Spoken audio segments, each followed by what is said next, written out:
Hi guys, Olive here. In today's Nonfiction November video, I have a giant nonfiction book haul for you. I have managed to accumulate quite a few nonfiction books over the past few months. I've gone to library book sales, I've gone to used bookstores, it was recently my birthday. As I knew over the past few months that Nonfiction November was slowly approaching, my eye was naturally gravitating toward all the nonfiction books that I was seeing.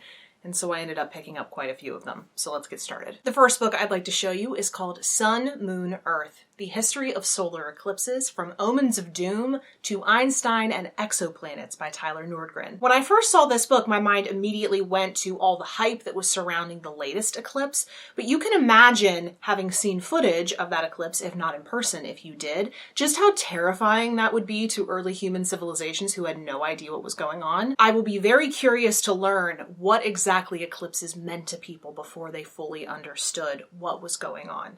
And this book has a fantastic cover. The next book I picked up is called Ghosts of the Tsunami: Life and Death in Japan's Disaster Zone by Richard Lloyd Perry. I think I first heard about this book on Jen Campbell's channel, but this book is all about Japan's recovery from the devastating 2011 tsunami and the resulting nuclear power plant disaster. It's my impression the author of this book speaks with people in Japan about looking for the figurative, or as they see it, maybe even the literal ghosts of those lost in this disaster. Next I have Still Life: Adventures in Taxidermy by Melissa Milgram. This is an account of the author's journey, visiting museums and talking with taxidermy enthusiasts, trying to discover the motivation behind the hobby, which, despite its macabre nature on the surface, is often the calling of a true nature appreciator. I seem to have a thing for grim nonfiction books, so I can't wait for this one. Continuing on in that vein, I also picked up Plagues and People by William H. McNeill. This modestly sized book takes on a huge subject matter: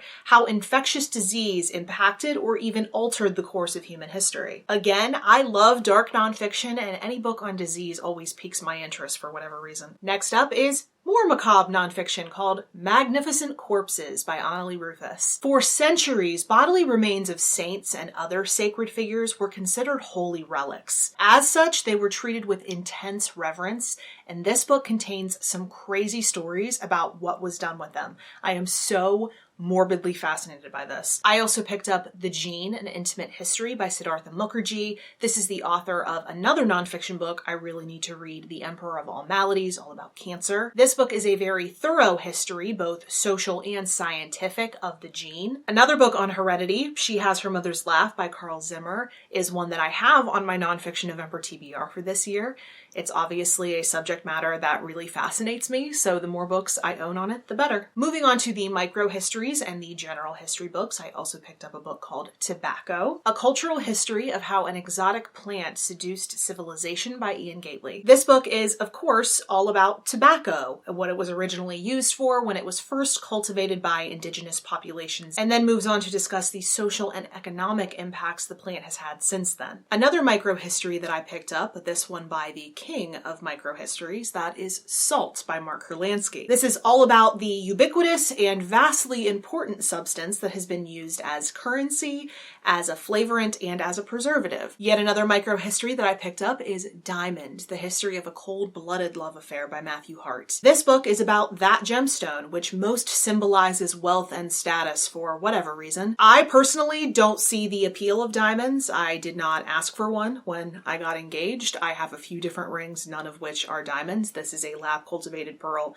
with cubic zirconia on the side because it shines just the same. I hate how they're acquired. I hate the business practices of diamond companies. I hate the price tag and the status and symbolic nature of them in general. I'm assuming this book will confirm those opinions, but I guess we'll see. I also picked up The Riddle of the Compass by Amar Axel. No one knows exactly when the compass was invented, but it is generally agreed to have been about 2,000 years ago in China, and since then, it's had a major role in navigation over the centuries. I am extremely excited to read this one, even though the subtitle of this book has one of my pet peeves when it comes to book titles. I hate when microhistories say, change the world. Everything in its own way has changed the world because it exists in the world. Stop using that in your subtitles, authors. It's really annoying. But speaking of navigation, I also picked up The Sea and Civilization, A Maritime History of the World by Lincoln Payne. This is a giant world history of the human relationship with water travel, particularly maritime enterprise,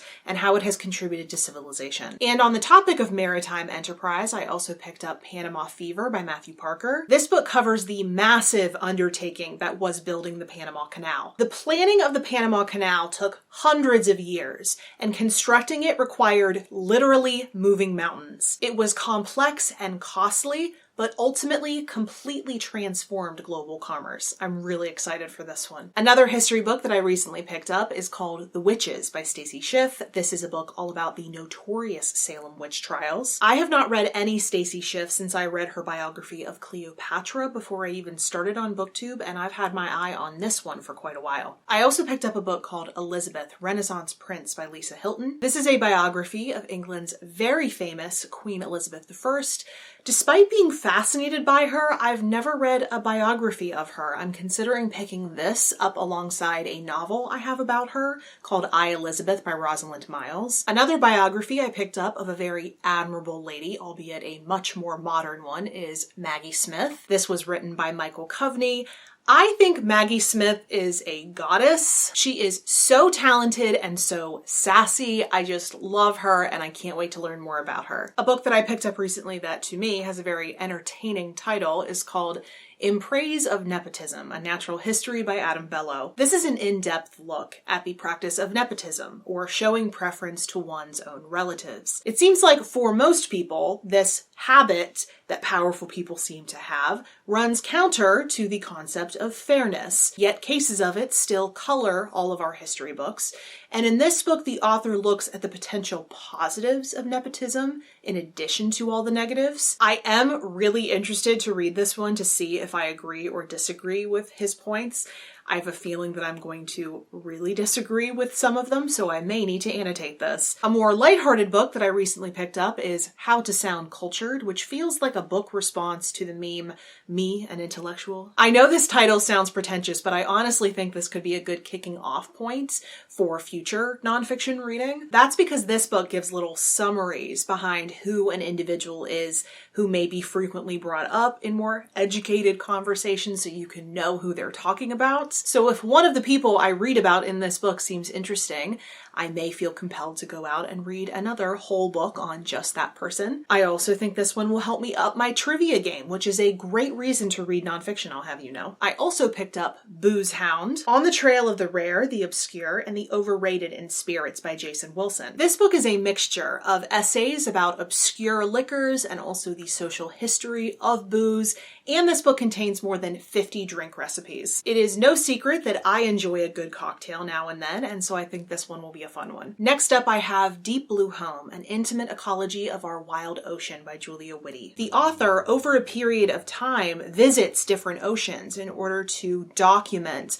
our planet's natural cycles, and she also peppers in some mythologies from different cultures. Ever since I finished The Soul of an Octopus by Cy Montgomery, which is one of my favorite nonfiction books, I've been searching for something else that I will connect to as much as I connected to that book, so here's hoping this will be that for me. I also picked up a book called The Intimate Bond, How Animals Shaped Human History by Brian Fagan. This is a history of the relationship between humans and other animals, for companionship, for enterprise, or as commodities. It seems to cover the whole spectrum, from brutal exploitation all the way up to intense pampering. I also picked up House Guests, House Pests, A Natural History of Animals in the Home by Richard Jones. Since our homes are surrounded by nature, it is inevitable, as little as we may like it, that some nature will find its way inside of them. I find more nature in our basement than I would prefer. This is a history of the human interaction with house pests.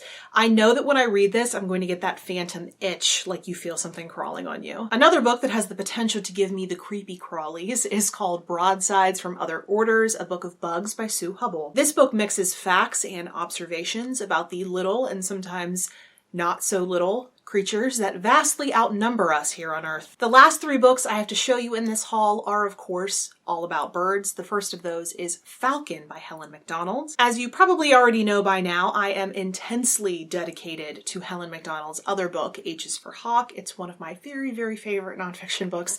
So I was honestly very surprised that I have never felt the urge to pick up her other book, which is A Natural History of Falcons. This book covers their place in myth and legend, the history of falconry, as well as the science behind these beautiful birds. Steve Donahue continues to bombard me with bird books, which I am all about, of course. One that he recently sent me is called Birds in the Ancient World by Jeremy Minot. This is all about the role birds played in ancient cultures, in myth and in art, but also as pets and as omens. And the very last book I have to show you in this haul is called Why Birds Sing, A Journey into the Mystery of Birdsong by David Rothenberg. In all of my readings on birds, every single book that I've read has at least a chapter on birdsong.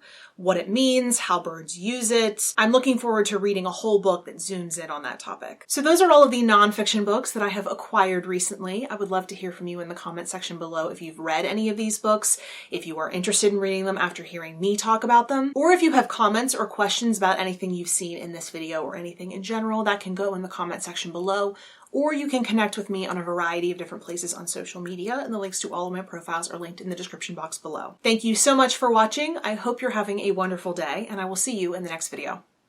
Bye!